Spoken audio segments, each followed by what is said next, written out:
welcome people. Once he waves.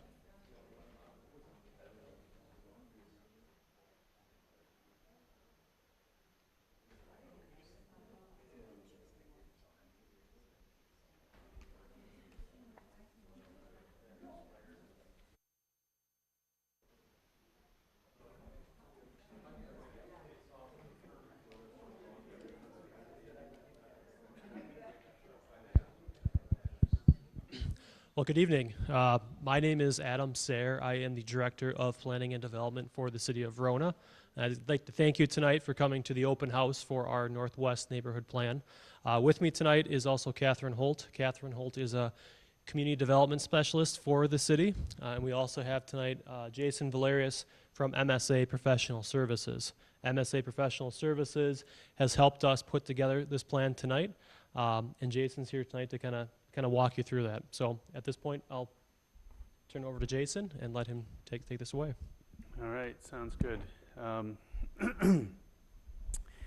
If you've been following this process, including the Plan Commission meetings over the past couple of months, this is going to be largely review, but with a little more detail, especially for the benefit of people that haven't previously seen one of these presentations.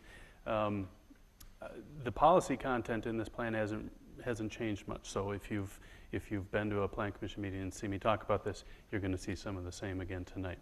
So the process that we've been going through is a relatively short one. We started back in April, and we started with some conversations with mostly some property owners in the planning area. We also spoke with Epic to understand what they're planning to do directly south of PD. We've presented to Plan Commission and had a little bit of discussion at the May and June meetings. We've got tonight's meeting, of course, and then after this, the plan is intended to go to a public hearing at the August 7th meeting of Plan Commission. Plan Commission may make a recommendation that night regarding potential adoption of the plan, and Council will consider it for the first time on August 14th and could choose to adopt this plan as an amendment to the city's comprehensive plan at that time. So that's the intended schedule for the process. To give you a little background on what else has already happened in the past that's relevant to this planning area, there had been an agreement between the City of Madison and the City of Verona that was relevant to this area. That agreement expired just last year, but what that agreement had said was that this area would eventually be in the City of Madison. And when that agreement expired, then there just is no agreement about which way it might go. But the intention, the assumption is that most of these lands, if they are to develop with urban services, that they would more likely do that in the City of Verona than in the City of Madison, and we are planning accordingly for that. The 2009 comprehensive plan for the city didn't really address this area because there was an agreement on the book saying that it wasn't going to be in the city. So we are sort of addressing for the first time from the City of Verona's perspective what the uses might be out here. There is a 2015 water system master plan that I'll touch on later regarding the feasibility of providing water service to these lands. There's a 2015 North Neighborhood Plan, which you may be aware of, for lands that are southeast of here on the south side of PD. That was adopted in 15. There was a comprehensive outdoor recreation plan that has a little bit of relevance to this more general planning effort. And then there is the 2016 boundary agreement with the town of Verona, and that perhaps is the most important established planning document that affects what might happen here. So to go to a map from that document, you see this area in blue, which is designated in the intergovernmental agreement between the city and the town as city-town interest area. Basically what that means is at the time of this agreement was created, that's a lower priority for city expansion than the areas that are A, but it is still part of the city's long-term growth area. So in that boundary agreement, all the green is designated as town protected area. The city would not grow or annex into that area, but the pink and the blue would eventually be city growth area. And so basically the city kind of gets to decide for the most part what may happen in terms of development in this area B. And the boundary agreement allows for the city to approve rural development if it chooses to, and if the city believes that it wouldn't impede future urban development. So to kind of spell out how that might happen, it's conceivable that there might be something out at the edges here where development is proposed in the town. There isn't urban services in terms of sewer and water readily available, and the city looks at that and says, well, that might be possible, and it wouldn't impede the growth of the city. And the city could conceivably approve that. On the other hand, if a rural septic type subdivision were to be proposed right along PD, close into the where the city is already at its edge, the city would be highly unlikely to approve that. So that's kind of the planning background preceding our effort here. And to give you a quick few maps here to talk about the existing conditions, the background conditions, what you're seeing is current land use. All that green is agriculture. As everyone is probably well aware, this is mostly farmland. The dark green is woodlands. The yellow is rural homes. The light green here is private recreation. So largely undeveloped right now, with the exception of some odds and ends, mostly rural homes. This map is a compilation of what we call development limitations. And so there are conditions that will make some portions of these lands more difficult to develop in an urban format. So any sort of development right down the center of the planning area would be difficult because this is a floodway. This is floodplain right down the center.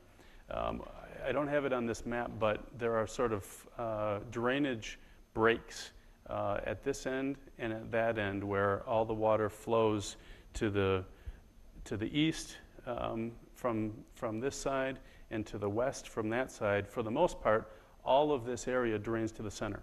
So from over here to over there, every bit of that drains to the center and to the south. This area that's designated in purple is something that comes out of that 2015 water system study. It hasn't been firmly concluded that it can't be served with water, but it's just high enough that it's going to be a question mark. So that's going to, the ability to serve that with water is going to require some further study if and when this would be proposed for urban development. It could require probably not a water tower, but possibly some pumps to have adequate water pressure there. This area, so you're all very well familiar with the fact that there's a terminal moraine, there's a ridge line across there, and so there's a bit of a concentration of contour lines there, and the elevations above that ridge cannot be served by the city's current water system. So the only way that development can go ahead here, unless it is on individual wells, which is the only alternative. The only way development could go ahead would be with a water tower to serve those higher elevations. So those really are that and then the steep slopes where you have concentration of these contour lines. Those slopes are too steep to develop. That pretty well sums up the key existing conditions.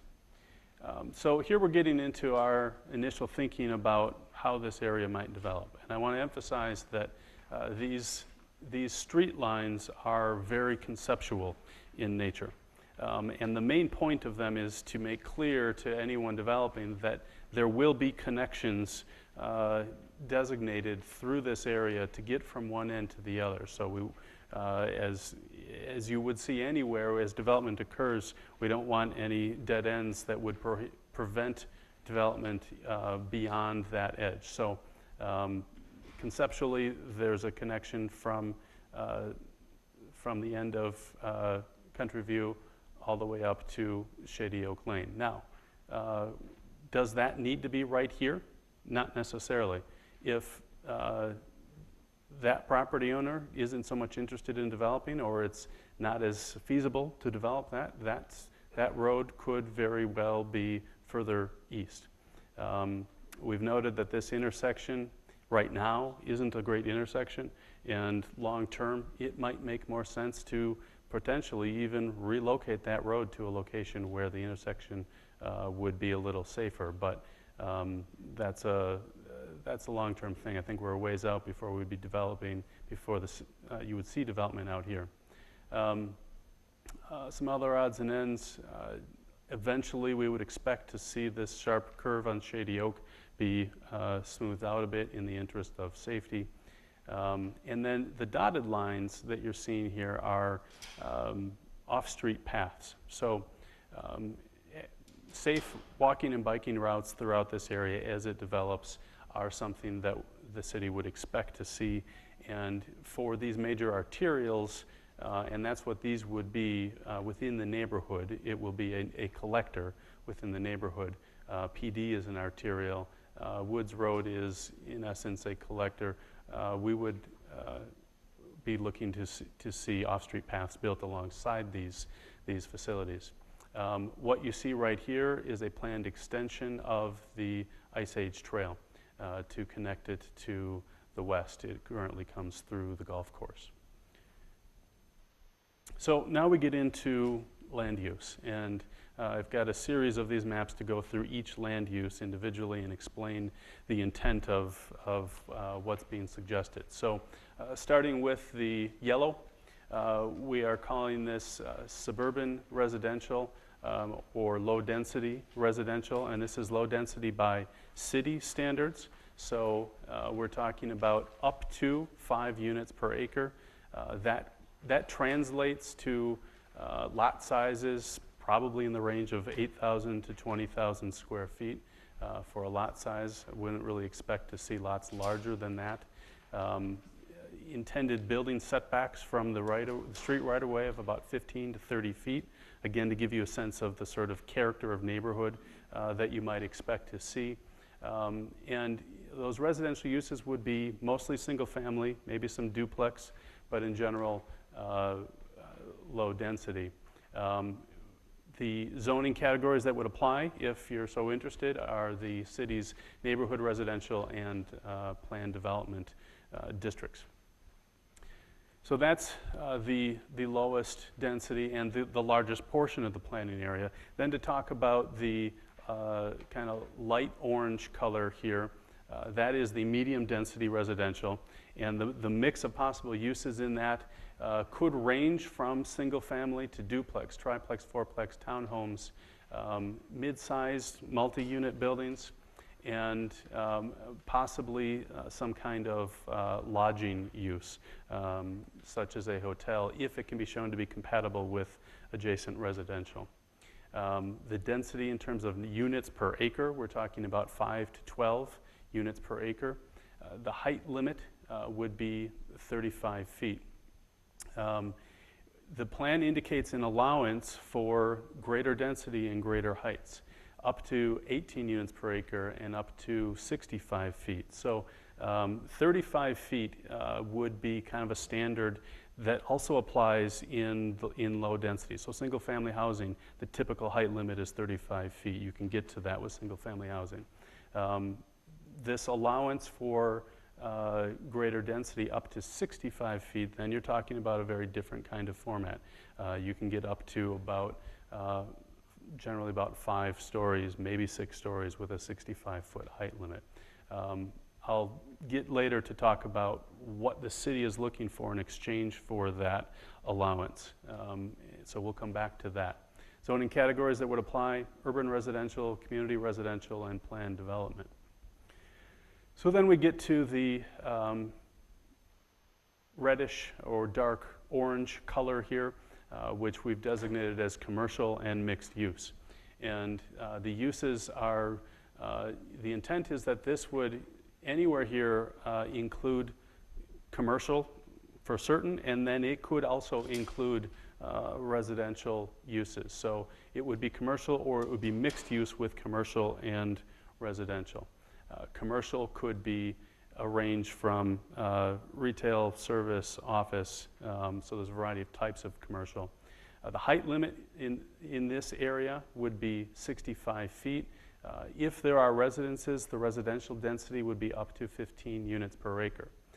Now, as with the medium density residential, this commercial mixed use designation includes an allowance for greater density and greater heights. So the allowance allowed by the plan is up to 100 units per acre and up to 100 feet in height. And I'll be transparent about the fact that what we were thinking about in establishing those allowances is a proposal that has been put before the city for the development known as Legends End, excuse me, which would be on this property here. The indication being that before seriously considering that proposal, the city wanted to know what would the entire neighborhood look like? How could that be shown to be compatible with other development and with the rest of the growth of this area? And so we were explicitly thinking about that and looking for how that could be made to be compatible as part of an overall neighborhood plan. So the zoning categories, if you're interested: urban residential, neighborhood office, urban commercial, and planned development.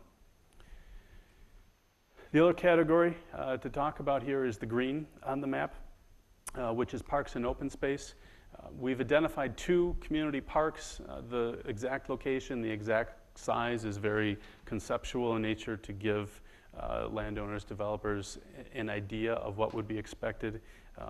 That those sizes and locations could vary, and that wouldn't be it. If this area builds out as shown, there would also be a series of smaller spaces, neighborhood parks, tot lots, a half an acre to several acres in size, in addition to these larger parks. We talked about the off-street paths along major streets. We talked about the Ice Age Trail extension. The one other piece that we are including here that warrants some explanation is a planned 100-foot buffer for development back from PD.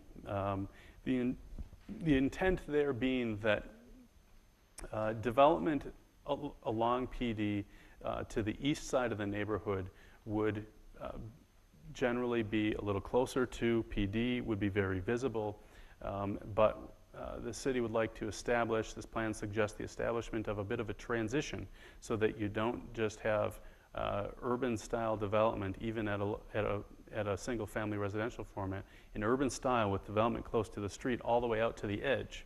And instead that there be a bit of a transition where this buffer would require that development be set back and that there be a landscape buffer along that side of PD. So some of the other content of the plan that merits explanation is a series of design guidelines, and the format of the plan is similar to the North Neighborhood Plan in the types of design guidelines that it includes, but we identified some specific things that we definitely wanted to see in this neighborhood. So all development should front onto a public street. It's kind of a fundamental of urban design. That building should front the street, and there should be some kind of visual connection between the street and the building. But we also wanted to point out that buildings should not front onto PD or Shady Oak. So if you can imagine how this area might develop over the decades, what we didn't think was appropriate was to suggest that buildings would be put up here that would face the street, that would have their front doors facing PD. We see this more as a not, this isn't a space we want to create as a place where people linger, where people spend time. It's a transportation corridor. And instead, what we want to see is that buildings along here would face into the neighborhood, would face the local street within the neighborhood. The same is true with Shady Oak. Our preference was to concentrate front doors and that more urban feel within new streets here rather than directly onto Shady Oak. A couple other design guides here, guidelines related to roads and parking. An internal road network is required. Trips within the neighborhood should not require use of PD or Shady Oak. So we want to be sure that as pieces of this develop, that there are routes and roads that connect the neighborhood internally. There's always going to be a gap because of this ridge line, and there's not much that we can do about that. We can't put a road up across that ridge, but for the rest of the neighborhood, it would be internally connected, both with roads and with walking and biking paths. Parking should be next to, behind, or under the building whenever possible. We don't want to see front yard parking lots in the commercial areas of the neighborhood.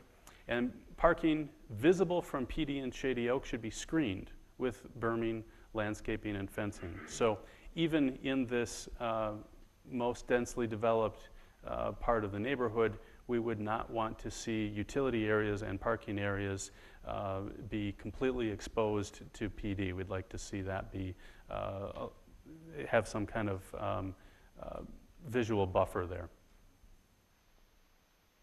Building height. So back to this issue of just how big might this area develop. Maximum height would be 3 stories and 35 in residential areas and 5 stories, 65 in mixed-use areas. However, the city will consider proposals for additional building height up to 65 feet in the medium-density residential areas and up to 100 feet in the mixed-use areas for high-quality design that meets the design guidelines in this plan. And there are a number of design guidelines, including those that I've already mentioned, but we specifically called out some that the city would be looking for as part of this negotiation to allow greater heights. So high-quality landscaping and site design to hide parking and utility areas, excellent bike amenities, including bike parking and storage, excellent pedestrian amenities, including wide sidewalks and robust pedestrian connections between sidewalks and buildings, unique public spaces and enhancements such as plazas, outdoor seating areas, public art installations, etc. Decorative and dark sky compliant exterior lighting, and muted colors and non-reflective siding and glazing, especially above the ground floor. Those latter items in particular we were thinking about in the context of potential tall buildings out here and wanting to make some efforts to mitigate the effect of those buildings on the surrounding landscape. So when might all this occur? Good question. We've taken a stab at the likely series of phases that might occur, and that's what you're seeing in these colors. And we are not suggesting a when, we're only suggesting an in what order. And this is not a policy map. This is a guess to help people talk about and plan appropriately for how this might happen. So we would expect development to occur here first, this is kind of the center of the neighborhood, and then work outward from there. The area along Woods Road, as Adam and I have been discussing, as I have been offering him my opinion, that could happen next year, and it could happen in 20 years. And it's dependent upon the ability to pay for the water infrastructure in particular that would be necessary to develop that area. The blue property here, if you're wondering what the blue is, that parcel has a deed restriction on it that prevents development of any kind. And so it will remain undeveloped unless there is an agreement with the city of Madison, which is party to that deed restriction that would allow development of some type on that property. So that is a summary of the plan. And what we'd like to do is we'll take a few minutes here to entertain questions. So if there are things that you don't understand, that you'd like to know a little bit more about, we can do that now. And we'll then transition to more of an open house format. So there are copies, as all of you already picked up, of the full plan. We've got a few of the maps in a larger format here, and encourage you to talk to each other, but especially to me and Adam and Catherine, to ask further questions, to share some of your thoughts.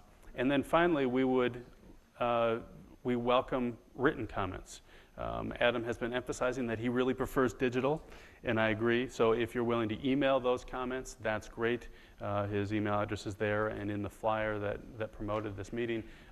But there are also some comment forms. So if you want to leave behind a written comment tonight before you leave, you're welcome to use those forms. So I'll take a little time now to respond to some questions. I'll repeat the question and then answer as best I can. Adam will help out. Go ahead. I guess I have a basic question. Why is any of this development in the interest of the current town or city residents? Why should the people who live there be interested in doing this? What's in it for the people who are doing that? Sure. So the question is, whose interest is this plan in? Why should either the town or the city, those current residents that already live here, be interested in this? And that's a fair question to ask. I think that the city is growing and wants to grow. The city of Verona is willing to grow and interested in growth.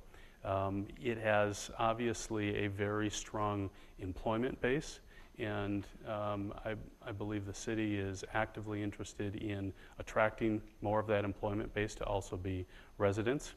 From the town's perspective, what does the town get out of this? Obviously, existing property owners who sell their land for development, they get something specific. The rest of the town, they would have access to more services, but I'm not going to try to make the case that this is in the interest of the town. This is about the city responding to people that have indicated an interest in development and looking to guide that development in a way that the city believes is compatible with its own growth. And to do so within the context of an established boundary agreement between the city and the town that has already determined that the town is willing to acknowledge that this is a city growth area. Yes? Well, following up on his comment is that, I've been a resident of the town of Verona for 40 plus years now, and as soon as Epic came, the people in the town of Verona suffered a lot. The infrastructure was not there. We've got buses coming from all over every hotel in the area, on all the back streets, Shady Oak Lane, Woods, et cetera, et cetera. You can't walk a dog on the road anymore. You've got a plan here that shows this area as being a year ago, a little over a year ago, and now it's on the front burner nearly. And I guess that I'm assuming that this is all a reaction to this legend or whatever. And when I see some of that, it shows grocery stores and spas and things like in Breckenridge and San Francisco, and this is freaking town of Verona. And I've done enough development myself to know that, anybody building a grocery store is going to look for rooftops within feet of the location, not miles. And so, is it reality or is it just, an opportunity to drive land costs? So if I can interpret your question is this actually market feasible? Well, definitely. I don't think you can answer that. That's up to the market. But it's obviously driven by a forward, and is it for the betterment of this area?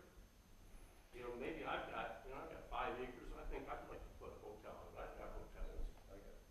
Sure, You want to so, put a hotel in yours too? I got, you know, I live on. yeah, I'll, yeah, Mark's got some land. all right, hold on.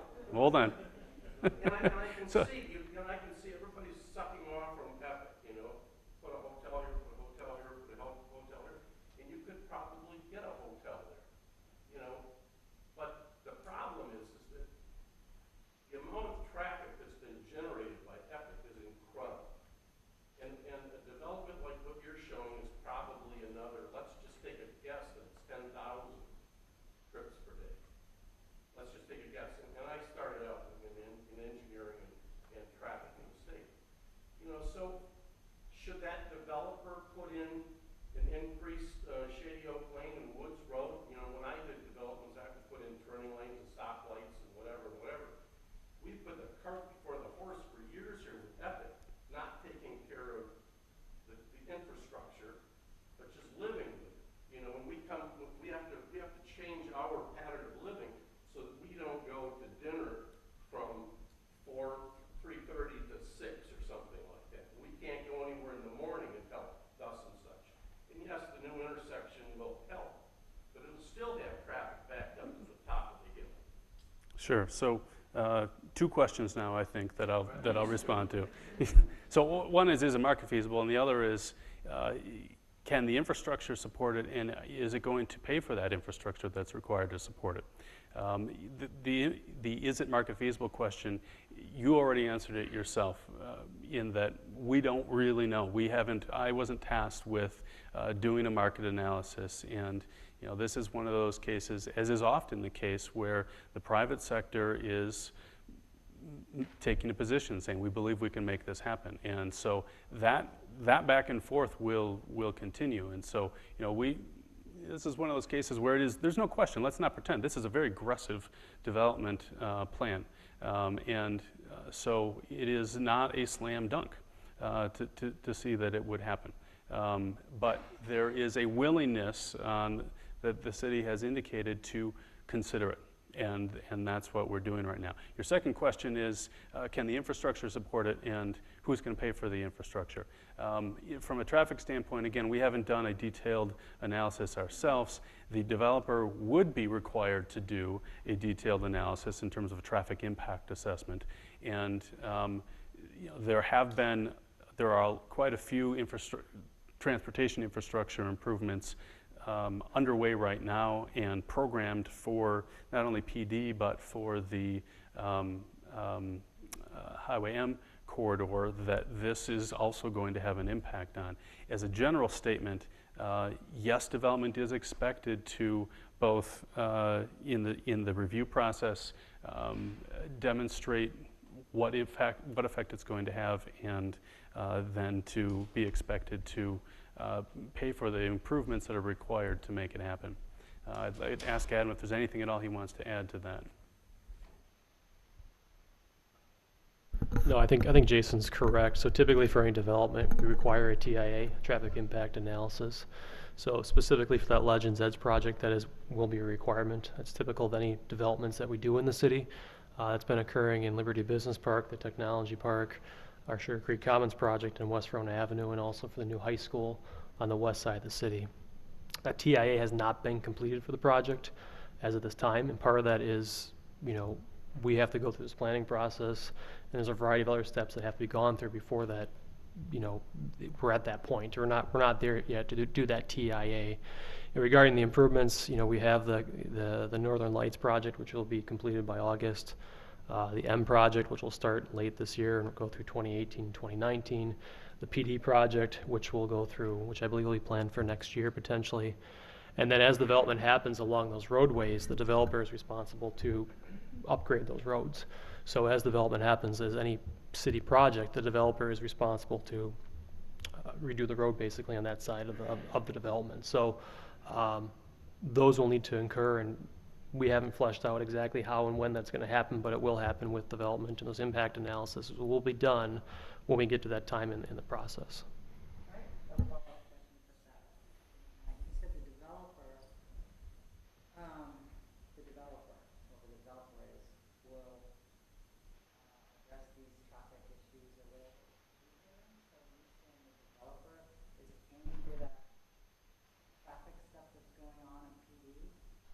And, or the town and we are paying for it? Because I don't understand who's paying for all of that. Yeah, it's not a simple answer. I'll just be honest with you. So Northern Lights, that's been a city project. The County Highway M project is a state project. It's also Dane County and City of Madison and also City of Rona. So that's 4 or 5 different agencies involved in that one. County Highway PD, I believe, and I have not been actively involved with that expansion. I believe it's a city-led project, and I'm not sure if Dane County is involved with that. So for the major county highways in that area, the City of Verona has been actively involved in all those. The town hasn't, my understanding, I don't believe the town has contributed to those, but they've been involved in the conversations.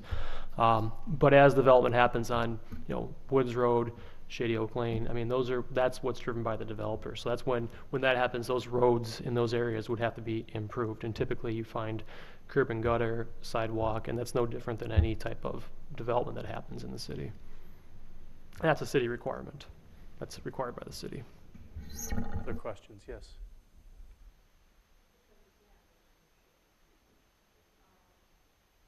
One of my observations of Florida is that, granted the highway of years ago chopped up the town, but I've never seen it more chopped up, messed up town that has statistically complicated a mess. And I'm wondering, what is the master plan here? Why isn't a lot of highway M being developed? Why are they taking nice, peaceful, quiet, rural space, and yet in Verona itself, why M is wide open? What's happening there? I mean, why here? Why not closer to Verona? Sure. Well, part of the answer is that this is one of a variety of pieces. I think I'm going to kick this one sooner to Adam because he's got the bigger picture of the way that different parts of the city are developing and at what pace and why. So the County Highway M area, which I believe is probably the Liberty Business Park, kind of where Wisconsin Brewing Company is, and sure, okay. So that area is in the city, obviously. The reality of kind of the pace of development is always contingent upon the developer. So it's not the city forcing people to say you have to do this. It's up to the developer and it's up to the market. That's ultimately where it comes down to the developer, the landowner, or the market dictating that. So in those cases, with the Verona Technology Park, obviously that's been sitting there for, I'd say 12 years, correct me if I'm wrong, about 12 years, give or take, when that first started. That started, I think, in about 04, 02, right around there, roughly. The pace of that, how that happens, is dictated by the developer itself. And the development in those areas have been mostly focused on industrial and commercial. So it's slightly kind of different than what we've been looking at in this area. We do have lands in our north neighborhood, which is at the intersection of M and PD. The reason that development hasn't happened yet is the infrastructure and the utilities for that area, the sanitary sewer and the water, is being completed as part of that County Highway M project. That M project was initially planned to begin well before my time here, but I believe the initial plan at one point was 2012, if not sooner, and that obviously the project hasn't started yet. So until those utilities are run to it, it can't be developed. Regarding why this area, obviously there's interest once again from the property owners to develop. The city has the ability to serve the property with water. The city has the ability to serve the property with sewer. So when you have kind of those kind of features lining up, we look at those areas and we explore what that could look like long term. But the reality of the pace of development, how when it happens exactly, that's, to be honest, it's up to the market and it's up to the property owner of when it's happening and how quick it's going to happen. That's the honest answer. Just sounds like bigger into, for us as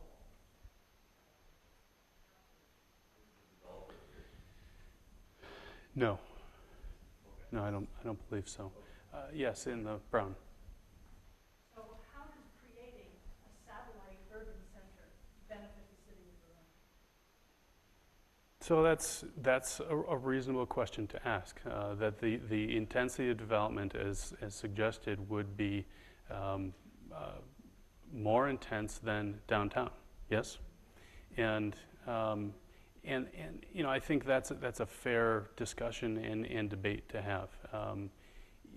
There, so to be clear, it is City Council that makes a decision about amending the comprehensive plan, and it is City Council that makes decision on approving developments. And it is at the planning level that the most important point, I would argue, for the decision to occur. So, you know, this is the policy discussion. There'll be more details that I would expect to come after a neighborhood plan is adopted, but this is the time to discuss the big picture questions about whether this sort of design for this neighborhood is the right thing for Verona. I think you can, I would acknowledge and recognize that this is a very different vision than you generally see in this part of the Midwest. Let's be honest that you know, you see things pop up of this scale in greenfields, you know, maybe more in the Chicago area than here. I'm not trying to label it as something, but I want to acknowledge that it is a more aggressive vision than we're all used to seeing for the way that a new part of a community develops. So what impact does this have on the creation, on the downtown, or on the character of the city as a whole? You know, it's a fair topic to explore. I'm not going to really make a case one way or the other for that. Yes. Jason, again, it seems you said that 6 months ago, really, this plan didn't. Clear that it's driven by legends, and that's something that the city is supporting. Is it approved? If that development didn't go any further with this plan, essentially put on the back burner, or perhaps languish for years and years to come? Sure. So to repeat the question, how does the timing of this plan relate to the timing of the Legends Edge development? Where exactly is that project in its timeline? And I think the question is, what happens if that proposal goes away? Is that a fair repetition of that? The Legends Edge proposal was first floated when? So I can jump in and probably answer that if you want to. Sure. Interrupt me if it's a problem at all. So I think the initial proposal or discussion regarding that by the Planning Commission and Council was October, November of last year. So we'll say fall of 2016. So it went to Planning Commission and it went to Common Council. You know, there was feedback obviously from both bodies. There wasn't any action on that. So there was just discussion by both the Planning Commission and Council. I think generally we had some people that were open to the kind of the development of that land. Some people had questions and concerns about it as well. So it was I'd say probably a mixed bag on kind of, there wasn't a clear consensus either way on that. You know, regarding the status of that project is, you know, the project honestly can't go forward until the adoption of this plan. The first step is to kind of have a neighborhood plan in place, lay out what the intent of those lands and also the lands in the larger area are as well. The project still would require annexation from the town. The project would also require an urban service area amendment from the Regional Planning Commission. That's from CARPC, the Regional Planning Commission. So this land is currently not in the city's urban service area, so we cannot technically serve it with utilities until it's brought into that urban service area amendment. We also have on the west side of this property the MMSD sewer interceptor that kind of comes up on the Epic side of the property. That still needs to be extended by MMSD. I believe the timeline for that is 2018, 2019 potentially. I mean, it could be accelerated if a developer was interested in doing that, but the sewer would have to be extended to PD as well too. And then ultimately, the project would still have to be approved by the City Plan Commission and Council. So there'd be multiple steps at the Plan Commission and Council as well. We'd have at least 2 public hearings on the project. It would go to Plan Commission and Council at least twice more. So it's, it's still a ways off from getting all the necessary approvals, and some of those approvals are not even with the city, some are with the Regional Planning Commission as well. So I think, I'm not sure if that answers the question. The but- other question is what happens if the Legends Edge proposal doesn't pan out? Assuming that the neighborhood plan is adopted as such, I don't think that it changes the pace. It may change the final outcome. So when something else comes forward, it could be of a lesser density than Legends Edge. But the overall, the broad brushstrokes in terms of where there would be commercial and kind of the layers of higher density to lower density, that would still be in place and apply as the city's policy for how this develops whenever it is that it develops. A few more questions and then we'll transition to open house setting. Go ahead. Yeah, just 2 issues to raise. First of all, just driving here today down Verona Avenue, 2 substantial commercial properties available for sale that obviously cannot be sustained by the businesses that currently occupy them. And so it would seem to me that it would be really of interest to do some kind of market analysis to see if any sort of business like those that are proposed could even be sustained in this area, because it doesn't even seem to the core of the city that commercial properties can be sustained at this point. The other point is that the proposal for the build-out of neighborhoods and the low-density, so-called low-density areas are not at all consistent with what's currently built in that area, which are properties that are usually on substantial acreage with single-family homes, and that is not at all consistent with what is the current development in that area. So I just see inconsistencies and kind of some ill-conceived ideas here in terms of market research and is this even a viable project? And it just seems more of a project of opportunity rather than one that's carefully researched and is evidence-based. Sure. So to translate that into questions, if I may, is it again, is it market feasible, and why here if there's other places that aren't doing well, and how is this consistent with the lands around it? Again, we're not claiming to have assured the market feasibility. There's no doubt that as planners, we would like to pick where things should be successful so that we get the urban form that we want. And the reality is that we consistently have to work hard to make downtowns successful, and provide incentives and push to get things where we specifically want them to occur, such as a downtown setting. The vision, as I understand it, and as I have seen be successful in other places, just generally, not a project exactly like this, but what's been proposed and what the plan would allow is a mix of uses with quite a few residential units. And it is those residential units that would be a good chunk of the demand for commercial in that location. So it's not commercial by itself, it's commercial with a bunch of demand also is the vision. So compatibility and consistency with what's around, this would be part of the city.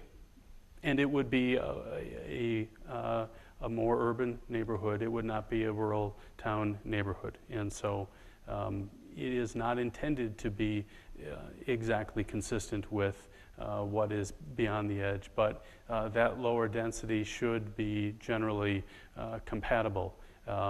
It's not the same, but it's compatible, and we were looking to have gradations of density and intensity out to those edges. Manfred. Yeah, Jason, are you saying that this northwest neighborhood is kind of a different approach than the city is taking today? I mean, I've been here for quite a long time. We've got the west end that frankly I think has struggled a lot, and that's right at the south door of Epic to build out with commercial and other things like that. So do you see this residential as really helping to generate and maintain a commercial area up here in difference to what, has kind of been down on the south end where you have the industrial, and now you got some commercial going, but, you know, each one of these sparse areas on the outside have really, and frankly, I think it's been a lot more than 12, 15 years. It's gone for a long time, and just, I mean, it's not getting a foothold. So what has changed that the city thinks that another one added like this is gonna do anything but rob from what's already going on in the city? I mean, it just seems like you're saturating so many areas with, you know, the market will, how do you wanna say, you can't, developers will always wanna develop to the point where it goes bankrupt. Yeah. And, you know, it seems like right now, the city of Verona has gotten some traction, and things are starting to, you know, go a little bit more, but it seems like opening up 700, 800 acres on top of what's already here just seems kind of hard to fathom. Sure. Again, so what is the relationship between you know, the development of this neighborhood Is and it a new approach, a new thought, or how is the discussion being generated that this seems like it's a good idea? yeah, how does this relate to other development initiatives and their success elsewhere in the area? I would concur with your suggestion that it is different, or answer your question to say, yeah, it's a little bit different. I think when I said, you know, this is a different approach to development, I think the more typical and traditional is that you see neighborhoods develop as a series of mostly low density residential with a few apartment buildings and a little commercial, and then larger scale commercial is all going to the existing corridor. So you know, some of the commercial that you're talking about on Verona Avenue is, you know, focused on that corridor, and that really, I don't think, was intended to create a neighborhood. And that's the difference here, where sort of creating a neighborhood out of whole cloth, meaning a mix of quite a few multifamily units, but also single family units and commercial. So, you know, as a general rule in planning, we do look to see that we have balanced neighborhoods, meaning that we've got a variety of unit types, of unit sizes, of land use types, so that it's possible to be part of the city as a whole, but also have a coherent neighborhood. So this neighborhood would have at its center a pretty intensive set of uses, but you know, the overall outcome, I think, would be largely sustainable if the whole thing develops. But I'll take one more, and then I'm going to ask that we transition to open house format. So yes, ma'am, I think you had your hand up. Has there been discussion about?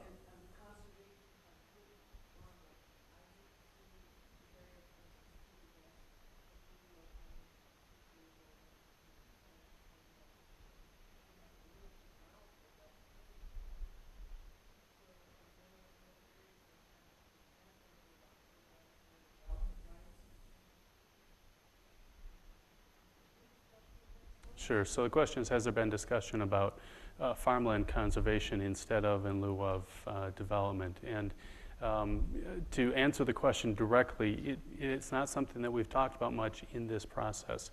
And I would say that you know, in some part that was that decision was kind of cooked into the bond agreement decision, when it was acknowledged that this is seen as a growth area. So this is a topic of tension, I would say, in all of my work as a planner throughout Wisconsin, about the push and pull between conserving farmland versus putting development in places that it makes sense. Does development make more sense here than in other places with lesser soils? I don't know. But the short answer to your question is there hasn't been a focus on farmland preservation in this location. With that, I want to thank you as part of our large group time here for taking the time to come out and be part of this. I know there's range of opinions about what's been proposed here. Adam and I are going to be here at least till 8, and happy to engage in continued discussion, answer questions, hear comments, and we invite written comments as well. So, thank you.